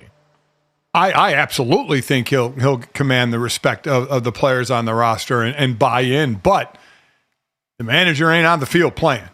And the bottom line is the players just aren't good enough, right? And we've talked about this since I started in the media with the men's national team and the developmental stages and why they haven't gotten better. It's been stagnant, for years. So we can change managers and get a manager with a great resume, but at the end of the day, it's still the players on the field, and they're just, at this point, not good enough. Yep, there is some talent in there, though. There's plenty of guys. We talked to Tyler Adams the other day. Obviously, Christian Pulisic for a long time has been the face of American soccer of this modern age, and it's getting a bunch of these guys to go over and play overseas in the Premiership to develop a little bit more, especially together for Team USA. So again, Mauricio Pochettino going to be the one tasked with that job. Jesse, let's get to that. A job that at least one of us was tasked for and helping voice for something cool Notre Dame football's cooked up. Yeah, here comes the Irish. Okay, that's not just because the season is starting, but because that's the name of the Hard Knocks style show Peacock is coming out with that's going to follow the Irish. And we thought we were going to see 2 familiar faces. Turns out just one familiar face. Gojo, you're a part of this. You thought your dad was, but apparently we found out he's not. Or at least he doesn't think he is. Well, not yet. So the way this is going to work, so yes, as you mentioned, it's a Peacock docuseries here, going to follow Notre Dame. They've done things like this before with other entities, but obviously Notre Dame and NBC continuing the partnership there as broadcast partners, and now taking a look inside this program, going into a pivotal year 3 for Marcus Freeman. The shows are going to be 30 minutes long. The first 2 episodes are going to air August 29th. The second 2 episodes are going to air December 5th. The 5th and 6th episodes, December 19th. And then the final episode, January 7th. Dad, the reason those dates are important. August 29th, Thursday before the first game. December 5th, Thursday before the CFP playoff selection. December 19th, Thursday before the first playoff game. And then January 16th is the Thursday before the national championship. So lofty expectations with the way that's laid out. I was going to say a lot of goals that Peacock's going to be hoping Notre Dame hits for those shows to hit on those particular times. But when you're at Notre Dame, that's what you're playing for. There's no conference title, so you're playing for a national championship, and they should, without question, make the playoffs this year. They can't have a bye because they're not in a conference as the top 4 conference champs have a bye. But they should definitely be in the playoffs. So, and then we'll see about the national championship game, but lofty expectations. Yeah, if you see me show up and my voice snuck in there, I'm not beating the face for radio allegations because they included a lot of faces in this and only my voice. So leaning into that background, I won't read into that too much. That being said, Dad, if you see me in this docuseries, because I did get to sit for this, it was pumped to be a small part of it, honored to be asked. Just know, while you might not be able to tell in the background, I am sitting in the linebacker, a place that you have vomited in God knows how many times, a place that I have probably done the same in the back of the pool room there. So it was fun to go and do that back there at a place that smells like beer and cheeseburgers. I appreciate that they did the interviews in the linebacker. I mean, just so renowned. What's the linebacker for those of us who don't? The linebacker lounge is... Yeah. It's a bar right off campus that's been just a mainstay for forever at Notre Dame, where, it's packed on the game weekends, inside, outside. It's just a known place where people go and people drink, and beer is cheap and drinks are pretty cheap. So you can go there with not a lot in your pocket and still have plenty to drink. And I'm glad you did that. Yeah, I was not interviewed for this. They're pushing the old man out, it seems, and letting the young kid come in. So, what are you going to... I'll still go have my drinks at the linebacker. I'll try and put in a good word for you with some of the people I know over there, see if we can help you out some here and get you a part of this as the season goes along. Maybe they'll have you there since you're in South Bend to react live to all the good things that happen coming off the first couple episodes. But congratulations to everyone there. Excited to see that one in a day and age where we're seeing a lot more of this content. I know the Rams did this with Matthew Stafford this offseason, and a lot of people were taking that idea and bringing it in-house. Notre Dame, the latest to do so. Jesse, let's get to the third. We talked the other day about the Dallas Cowboys eclipsing that $10 billion valuation as a franchise in the pros. They're not the only school or organization, I should say, in the state of Texas making big money. Yeah, making money doing non-football stuff at football stadiums. So Sports Business Journal reports that Texas A&M made $6.5 million profits from hosting a soccer match and a George Strait concert. So we talked about this with Pitbull, with his stadium. He gets it for like 10 days, a year. He's got to fill it with things. So we got concert and we got soccer match. But overall, just another way to use a stadium to make more money, to have that money to pay players. Somewhere Nick Saban is just fuming. I mean, yeah, Dad, this isn't all that surprising. We've seen this for a while. I mean, hell, Notre Dame Stadium that was grass for years that put in turf for football reasons that ended up benefiting them have hosted Garth Brooks, Billy Joel, plenty of the European and Premier League soccer expos over here. So this is the way of the world now. They're finding a way to kind of like the Cowboys, who when you walk into the stadium in Dallas or in the new stadium in Allegiant, you see tours nonstop because they are always trying to make a buck wherever they can. Colleges are looking around and doing the same thing right now. Yeah, the first Garth Brooks concert me and your mother actually went to, and it snowed. It was right in South Bend. It can, if you don't like the weather, it's you'll wait 5 minutes, it'll change. It actually snowed. But yeah, I mean, this is what you do now. This is why some stadiums are going to dome stadiums, so they can potentially have year-round activities to make more money. So it's the way of the future. So you need some of this at the stadiums that have the water seating, like Neyland down at Tennessee or UW, where you can do sailgating, and that way you can have people out on the boats getting to watch all of this. Let's start to explain. Capitalism has long since come for college football, and it's going to stick around in all these ways. We might as well at least get the best fan experience out of the whole thing possible while we're here doing this anyway. So cool to see there, a stadium that will get to host Notre Dame soon as we march towards week 1 in college football. We will keep liking to host you here at Gojo and Golic. If you enjoy it, stay. Watch that one. Just download, subscribe, rate, and review. I love you guys. I'll see you tomorrow.